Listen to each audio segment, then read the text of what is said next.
Hello and welcome to AmeriMUNC IX. My name is Jack Cueva and I am the Chief Operations Officer for this conference. We are incredibly excited to welcome you all and we cannot wait to get started. But first, I want to begin by welcoming our Secretariat. Without the Secretariat, this conference would not be possible and they are all deserving of recognition. So to begin, starting with Matthew Lowe, Director of Financial Operations, Annie V. Meek, Director of Internal Affairs, Justin Angelo, Director of Education, Martina Beggy, Director of External Affairs, Alicia Talama, Chief of Staff, Sophia Williamson Garcia, Simulation Director, Nick Valbuena, Director General, and last but not least, Ben Holtzman, Secretary General.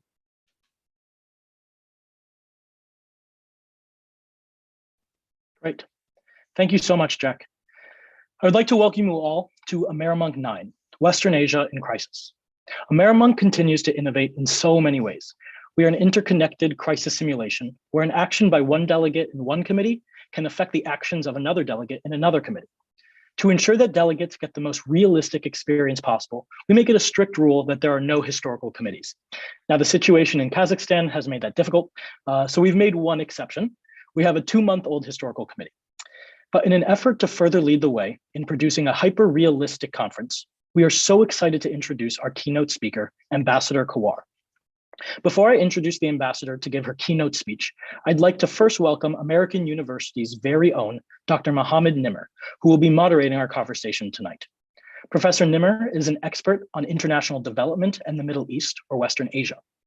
As a professor, Dr. Nimr teaches on international affairs, international politics, intercultural understanding, and religion. In addition to teaching, Dr. Nimr has conducted field research on Middle Eastern politics and development, requiring extensive travel throughout the region. He is the author of the North American Muslim Resource Guide, and his most recent articles are titled Americanizing Islamists and the Muslim Brotherhood in the United States. Thank you for joining us today, Professor Nimr. I am also so honored to welcome our keynote speaker, Ambassador Dina Kawar of the Hashemite Kingdom of Jordan. Ambassador Kawar assumed her post in the United States after being appointed to the role in June 2016, allowing her to have worked with 3 US presidents. Before coming to DC, Ambassador Kawar also served as the permanent representative of Jordan to the United Nations in New York from August 2014 to her ambassadorship. She has led the Jordanian delegation during Jordan's non-permanent membership of the United Nations Security Council from 2014 to 2015 and became the first Arab woman to ever preside over the council. In addition to being ambassador to the US, Ambassador Kawar served in the same role to France from 2001 to 2013 and to the Holy See since 2002. Ambassador Kawar, welcome, and we are so excited to hear from you. Thank you so much, Ben, and thank you to Dr. Nimr and all the organizers of this conference today. It reminds me of when I participated to a similar conference many years back in Seattle, and it's such a fantastic experience. And in fact, when I did go to the UN, I find that this experience is similar to the ones we lived in our UN model. I want to tell all the participants how lucky they are to have this experience within the UN, and to say that the UN, in spite of all the complexities of paperwork and of speeches and dialogues that you live, because I've lived that for a couple of years, it remains the only institution and the only embodiment where all countries meet and discuss and talk, and there's an incredible friendly relationship within the UN that brings together the topics that interest the whole world. And so this is something that should incite most of you one day to do join the UN. I think, Ben, you mentioned my life at my curricula and where I did my diplomatic career, so there's not much more to add. But I want to say a few words in general and then leave. I know that there's some questions and we're limited in time. Just to say that for those of you who are interested in diplomacy and are starting their life in diplomacy, the one thing that I would like to say, the importance of having an overall approach to world issues and a curiosity that pushes you forward from now onwards. It is the one thing that is important in a diplomatic life. And the one thing that I say, you're as good as a diplomat as much as you seek to be. And so, in other words, you choose your parameters and you choose the borders of what type of diplomat you wish to be and how advanced you want to go.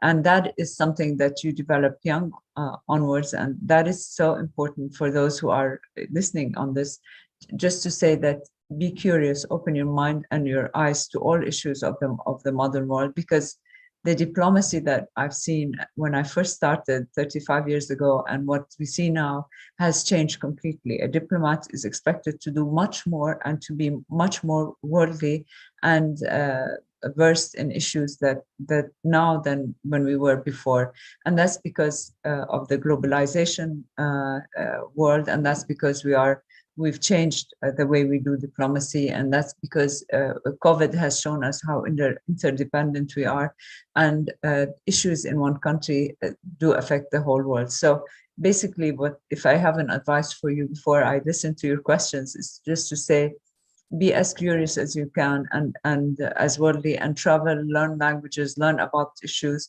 and try to be as broad-minded as possible.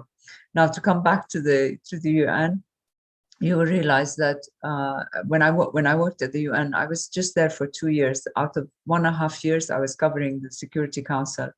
And in the Security Council, it was very interesting to see the importance of the 15 members in different ways. You have the 5 permanent members, and then you have the 10 non-permanent, changing every 2 years. And the non-permanent are usually coming from smaller countries with less influence in world politics. But however, it was very interesting for us to define our role within the UN Security Council as a small country, and to say, what can we do, since there is so much you can do being representing a small country.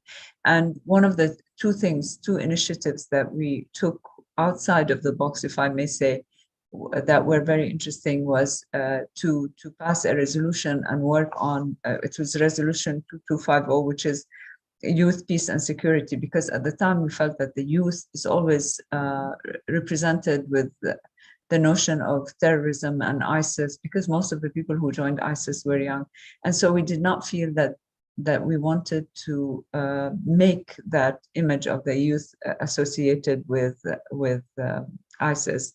And this resolution, since we adopted it, the 2250, has become a mark, a very important mark at the UN, and many programs have come out of it. The other resolution that we passed was 2199 on protection of cultural heritage, because when we were members, we felt that ISIS was using all the heritage and massacring the heritage in the Middle East and taking all the artifacts, destroying them in the name of a religion which they were not representing. So basically what we did, we wanted that this resolution protect this cultural heritage, because all the proceeds of the looted pieces of antiquities were going to ISIS in a way that to promote their ugly deeds. So that, and since then the cooperation we realized that there was so much done on cultural heritage, that cooperation between the different agencies and different countries needed to be enhanced. And so we did get UNESCO on board, and we had France with us, and then it opened to Italy to coming in, and the police and the Interpol, and then slowly we got the auction houses involved. So it was an amazing thing to see, and to see now where it's gone. And also within our presence in the Security Council, we worked a lot on humanitarian resolutions to help Syria in a civil war. And last but not least, it was during our presidency that the resolution 2216 on Yemen was adopted, which has become a reference in the issue of Yemen.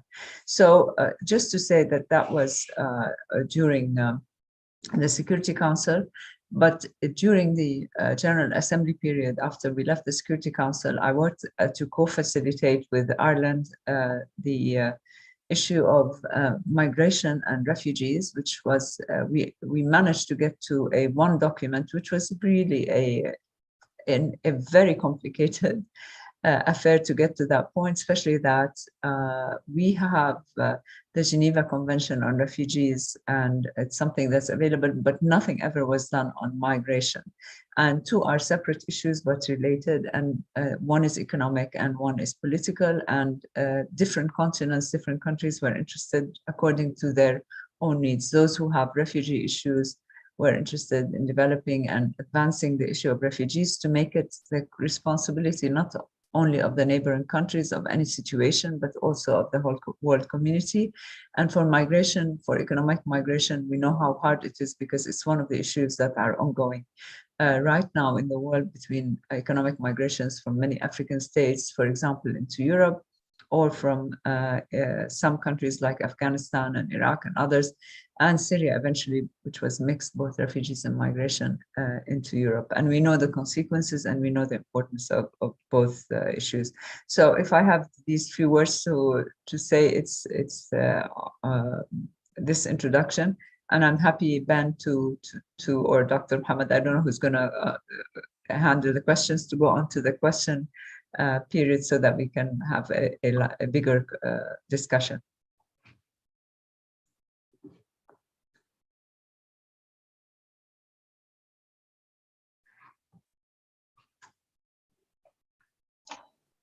All right.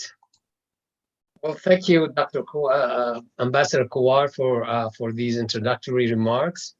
Let's get right on to very good questions, actually. So I'm just going to read them to you. With increasing hostility to Palestinians in Gaza and settlements growing in the West Bank, how does Jordan plan on further supporting Palestinian communities in the region? Okay, that's a very good question. Just as an introduction, Jordan is highly involved within the issues of the Palestinians on five major points, which is security, the refugees, borders, water, and Jerusalem. These are five files where Jordan is somehow involved in any discussions that would come in the future or that have come in the past on the Palestinian issues. And not to mention that a large number of Palestinians do live in Jordan, and some have become Jordanian nationals, whereas others still have the refugee status. So in other words, for us in Jordan, the issue of Palestine and the West Bank is really an internal almost issues that we cannot separate as a foreign policy issue. So we have in Jordan have been steady throughout the years on our outlook to how we should solve the Palestinian issue. A two-state solution for us is really the only solution for any peaceful ending to this issue. And the increase in settlement is a danger to this idea of two-state solution, because as much as we're cutting up the West Bank into pieces, that makes any settlement arrangement almost difficult in the future. So we've always called for the respect of the resolutions of the UN, in which the two-state solution is one. And I would add to that, the further we go in the future to creating unilateral settlement politics and policies, the more Israel is creating a form of a situation where a one-state solution ends up, I should not even say the word solution, where a one-state de facto presence of Israel there with a majority of one-day Palestinian population, in which they do not have the same rights as Israelis. So the question that we ask ourselves, do Israelis want to have this situation where a majority is Palestinian and they're treated like second class? So we always say, let's go back to the table and let's do discussions. That's one aspect to it. Second of all, we have been helping the Palestinians on many specific files. One is the UNRWA file, which is helping the Palestinian refugees have access to education and to health. And in Jordan, we have a huge number of schools that are UNRWA, run by UNRWA, and also health clinics. And we have, throughout the last few years where the budget cuts were implemented, and at one time UNRWA was not getting any budget. We made sure that there is enough funding from European countries and other Arab countries in order to fill the gap of what the US was putting. Because we believe that if you have so many students in the street and do not get education, the future is grim for them, and also it's not a healthy situation for anybody in the region. So UNRWA has been one of our issues to which we have protected and fought for and made sure that that it is safe. A third aspect for us is that the Hashemite family, and since 1924, are the guardians of Jerusalem and the Muslim and Christian places in Jerusalem. And for that, the Waqf, which is the religious authorities in Jordan, are the guardians of the holy sites, and make sure to upkeep the holy sites and make sure that everything goes well in both Muslim and Christian spaces. So we are trying to preserve the status quo in Jerusalem and make sure that this city remains a city of peace and a city that becomes a capital for both Israel and the Palestinians now and always. Thank you. Well, thank you, Dr. Ambassador Kuwar. I just want to just note that UNRWA is the United Nations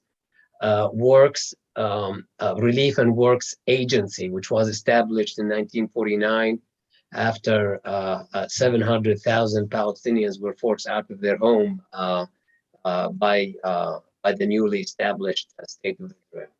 Okay, another question.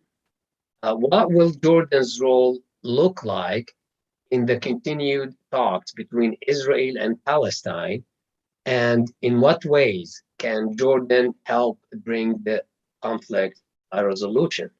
Yeah, well, I'll tell you what, definitely, like I mentioned earlier in the first question, any solution that we have, that the Palestinians have with Israel, first of all, a solution that would involve us one way or another in the five fields that I mentioned, because we share borders because of Jerusalem, because of water, whatever, security.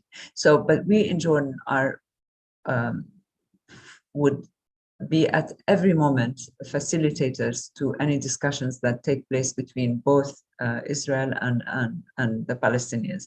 And in fact, and behind closed doors and in the corridors of diplomacy, we're always trying to facilitate and make amends and try to speak and defend the Palestinians with all their issues at hand, whether be it with our diplomacy on the international level with the US, with the Europe, calling for the UNRWA support, making sure that when there are problems in Jerusalem, we come in to try to help one way or another.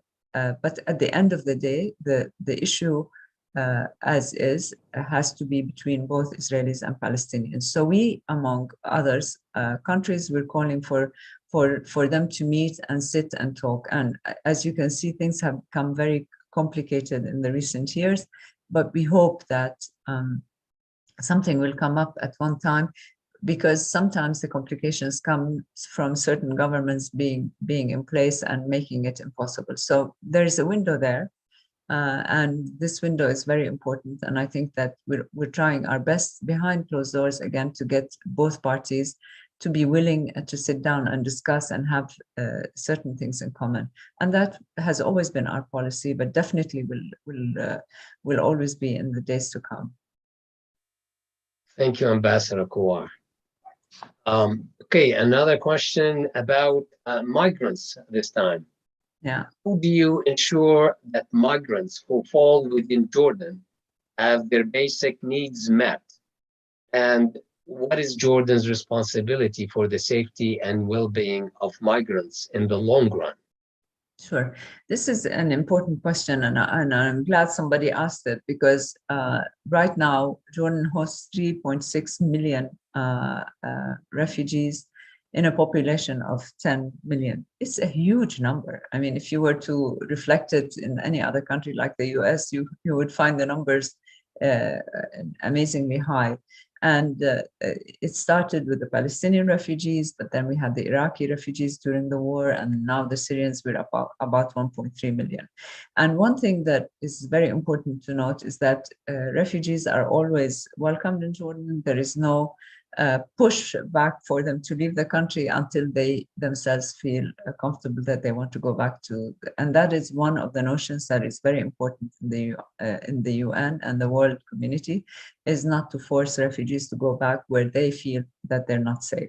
And Jordan has vowed to not doing that. And so but the second thing that we have done, which is very, very interesting, is that with UNHCR, we managed to create a model, a compact model for the refugees, especially when the Syrian refugees arrived. And because of the numbers, the 1.3 million, which is a high number for us, we did this compact with UNHCR, which takes into consideration the community, the hosting community. Because in the past, all the refugee issues were dealt in terms of how to help a refugee by giving him food, money, and blankets, and some place to sit. Whereas this is not possible anymore. So we came with a whole model, and it has become a success, and I think it will be used in many countries in the future, which is how to give the possibility for the hosting community to take in the refugees, help them, integrate them, and give them a decent and honorable life. And we have done this model with the Syrians. We've given them permits, work permits, around 200,000 plus work permits for the Syrians to work in Jordan. That's not mentioning that the others are working in the black market. And I have to remind those listening to us that this has been a big effort for us because we have a high unemployment rate in Jordan. We have also made sure that they go to schools and that there's an education for everyone. And that also was a big burden on us because the schools had to do double shifts, and teachers at the beginning had to do double shifts. Some still do double shifts, but we've managed to expand because of some of the aid that came at the beginning. And unfortunately, a lot of the aid of the international community, because of aid fatigue, has stopped coming in. And so, but we have maintained the same level of service. Also, health-wise, we were, when the COVID problem came in, we made sure that everybody are included, or refugees are included in the national vaccination program. And everybody knows that at the beginning of the pandemic,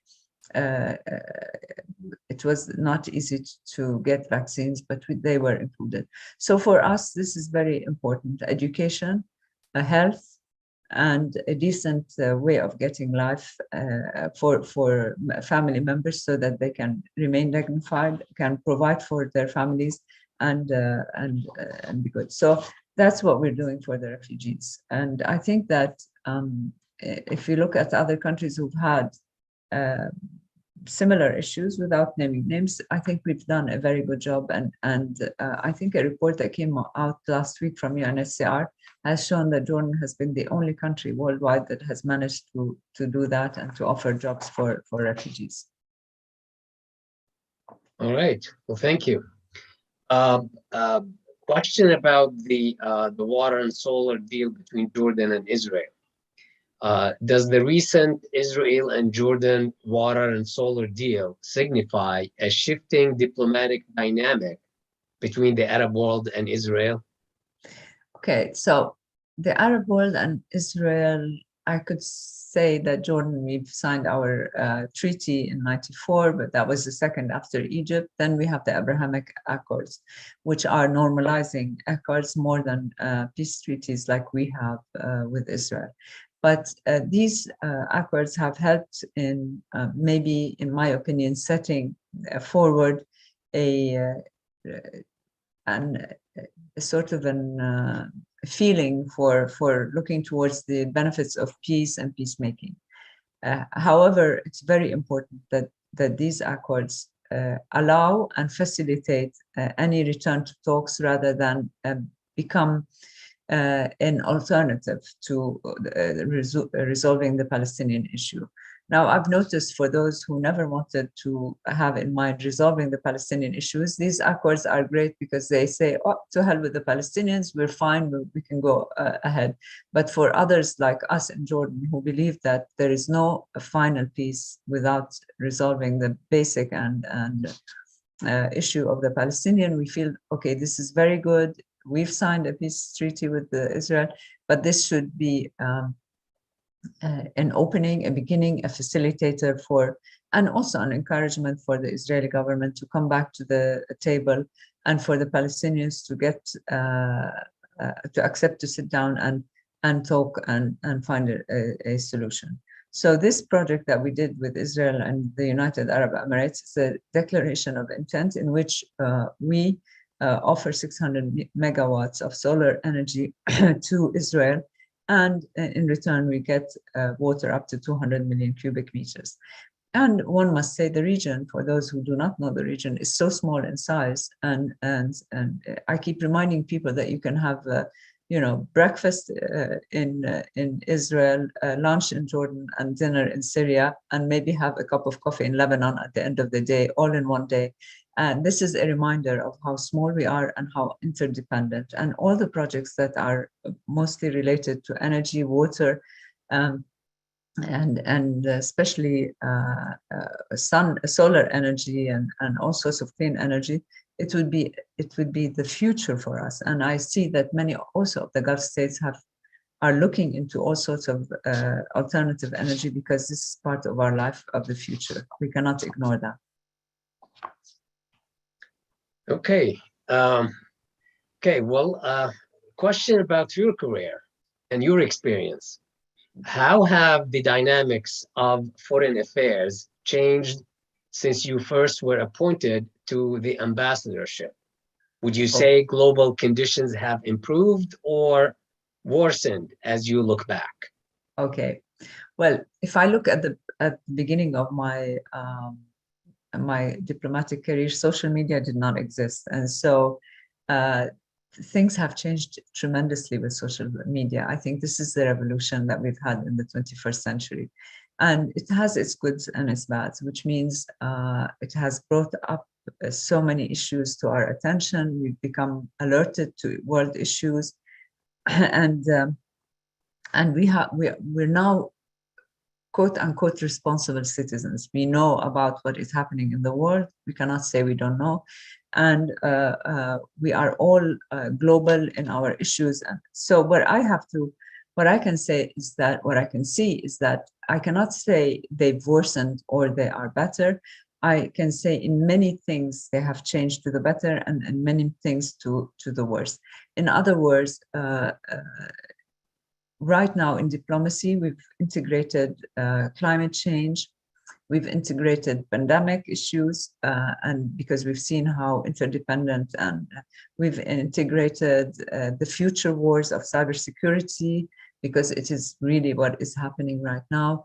We've integrated all sorts of dangers that are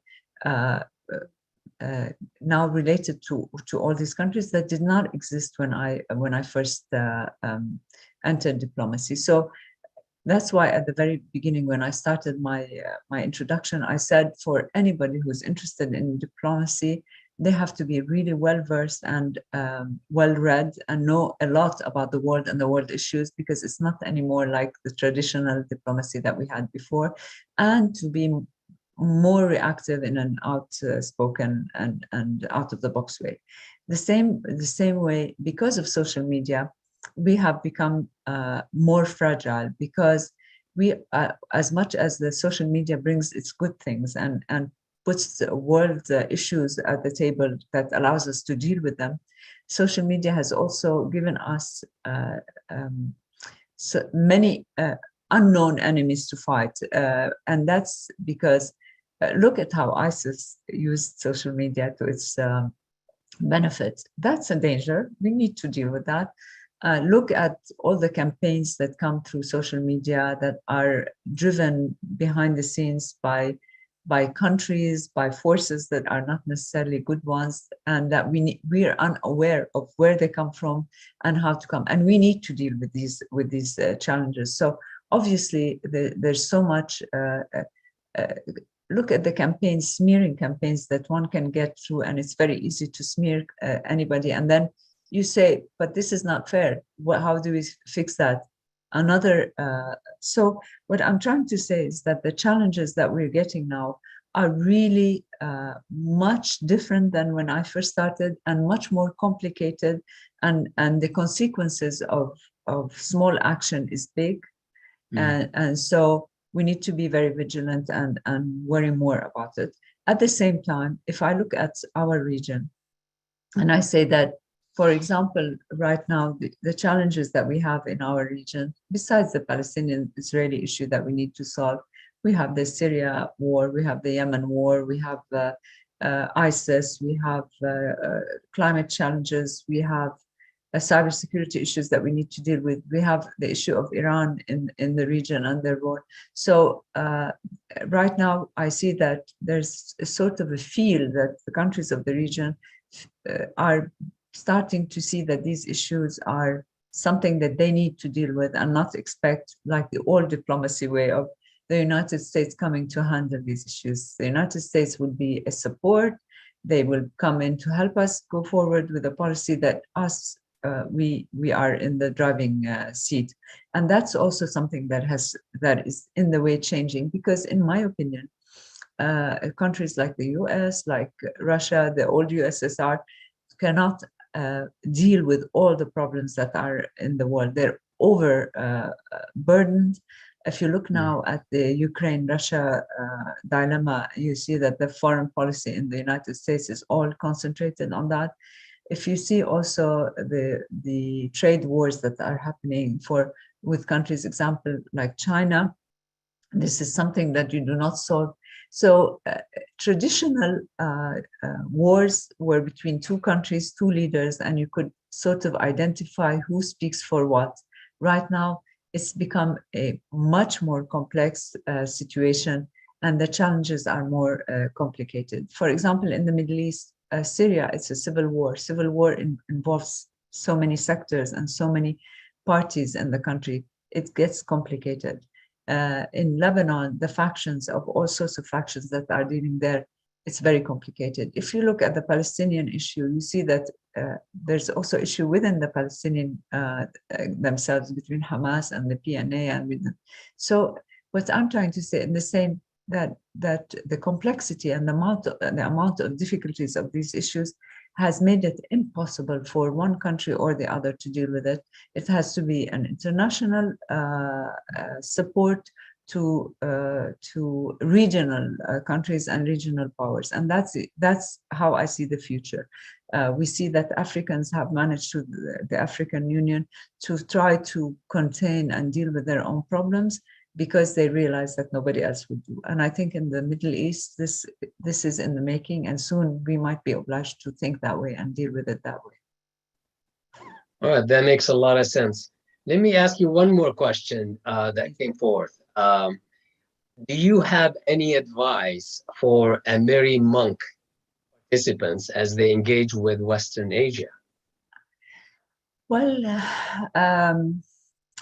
first of all, I think that it's very, very important to understand the historical perspective of these countries and the reasons for which their issues are in cause. I think it's very important to have that as a background, but not to go forward. It's as a background, because I think that to move forward, you need also to deal with nowadays issues that are independent of all of us. So knowing a background, knowing what are the things that led to where we are, will help us not redo our mistakes and to look at things in a fresher way. That's what I think. But I also think that the most important thing to do is to encourage, like I said, the local regional countries, whether it's West Asia or otherwise, to pick up and to give them the burden or the responsibility of picking up their own issues, because that's the only way that you can succeed. I do not think otherwise.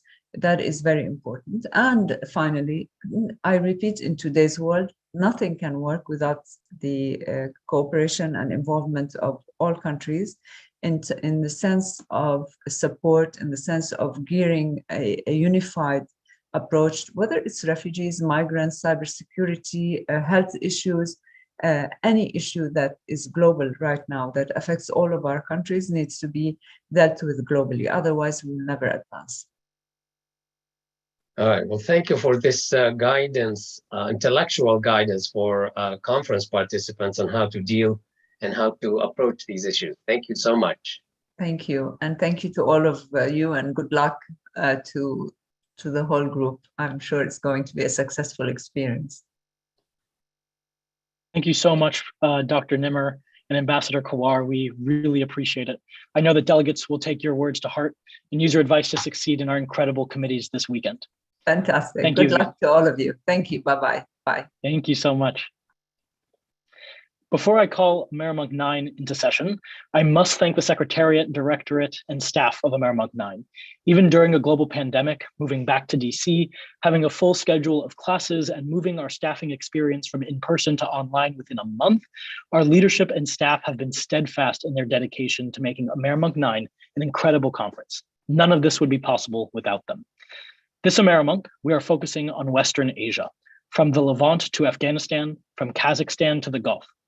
To many, when thinking about this region, they think of strife and hardship. But delegates, as you embark on this weekend, I implore you to open your eyes to the reality of this region and view it through the lens of incredible opportunity and innovation, as well as beautiful cultures and people. No region is without hardship, and I'm excited to see how each and every one of you navigate that hardship in Western Asia. And without further ado, I would now like to formally announce AmeriMUNC 9 into session. Thank you for joining us this